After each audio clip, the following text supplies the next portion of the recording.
अनुपमा धीरे स्वयं से।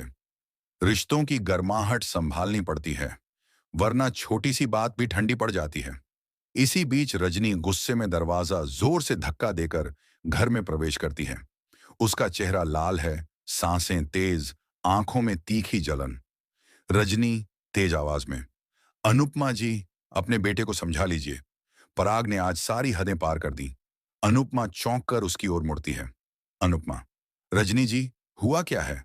आप शांत होकर। रजनी बीच में काटते हुए चिल्लाकर, शांत? आप शांत रह लीजिए। आपका बेटा पराग मेरी बेटी नेहा को परेशान करता फिर रहा था। उसे रुला दिया उसने, सबके सामने तमाशा कर दिया। अनुपमा का चेहरा उतर जाता है। वह चूल्हा बंद करती है और सीधे रजनी के पास जाती है। अनुपमा, ठीक से। रजनी जी, पहले पूरी बात बताइए। पराग ऐसा? रजनी ताने मारते हुए, हाँ हाँ, पराग तो फरिश्ता है ना। गलती तो हमारे बच्चों से ही होती होगी। आपको तो सब अच्छा ही दिखाई देता है। उनकी चीख पुकार सुनकर पराग बाहर से आता है। चेहरे पर घबराहट और तनाव साफ दिखाई देता है। रजनी सीधे पराग से, बोल, क्यों रुलाया मेरी बेटी को? पराग घबराकर, आंटी, मैंने कुछ नहीं किया। उसका फोन कीचड़ में गिर गया था। मैं तो बस उसे उठाने। रजनी फट पड़ते हुए, चुप, झूठ मत बोल। नेहा ने सब बताया है। पराग बेचैनी से अनुपमा की ओर देखता है। अनुपमा पराग के पास जाकर उसकी आंखों में देखकर पूछती है। अनुपमा धीरे पर सख्त स्वर में, सच बोलो। पराग, मां के सामने सच छुपाना ठीक नहीं होता। पराग गहरी सांस लेकर कहता है। पराग, मम्मी, मैं सच कह रहा हूं। नेहा फिसल गई थी। मैंने धक्का नहीं दिया। मैं तो उसकी मदद। तभी दरवाजे से हल्की सुबकने की आवाज आती है। नेहा रोती हुई अंदर आती है, आंखों में शर्म और दिल में अपराध बोध। नेहा रुक रुक कर, मम्मी, पराग ने मुझे धक्का नहीं दिया था। मैं ही फिसल गई थी। मैंने गुस्से में गलत बोल दिया। रजनी एक पल के लिए पत्थर सी रह जाती है। रजनी हैरानी से, धीरे, नेहा, तुमने झूठ बोला? नेहा सिर झुका लेती है। अनुपमा एक गहरी सांस लेकर शांत भाव में रजनी से कहती है।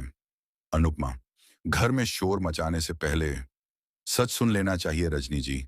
बच्चे गलती करते हैं, पर हम बड़े अगर गुस्से में फैसला कर लें तो रिश्ते टूट जाते हैं।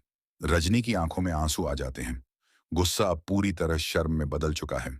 रजनी धीमे टूटी आवाज में, अनुपमा जी, मैंने गुस्से में ज्यादा बोल दिया। मुझे लगा मेरी बेटी। अनुपमा हल्की मुस्कान के साथ, गलती होना स्वाभाविक है रजनी जी, पर माफी से ज्यादा सुधार जरूरी होता है। रजनी पराग की तरफ मुड़ती है, नरम पड़ चुकी है। रजनी, बेटा, मुझे माफ कर दो। मैंने बिना सोचे तुम्हें इल्जाम।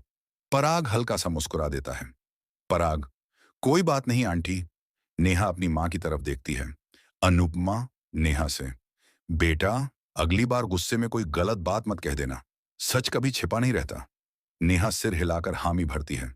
रजनी अनुपमा का हाथ पकड़कर, रजनी दिल से, अनुपमा जी, आप सच में सबको संभालना जानती हैं। अनुपमा अपनी शांत मुस्कान के साथ, रिश्तों को संभालते संभालते ही तो जिंदगी चलती है। बस गरम चाय की तरह, समय से पहले उबल जाना ठीक नहीं। कैमरा दूर होता है, पृष्ठभूमि में भावुक संगीत बजता है।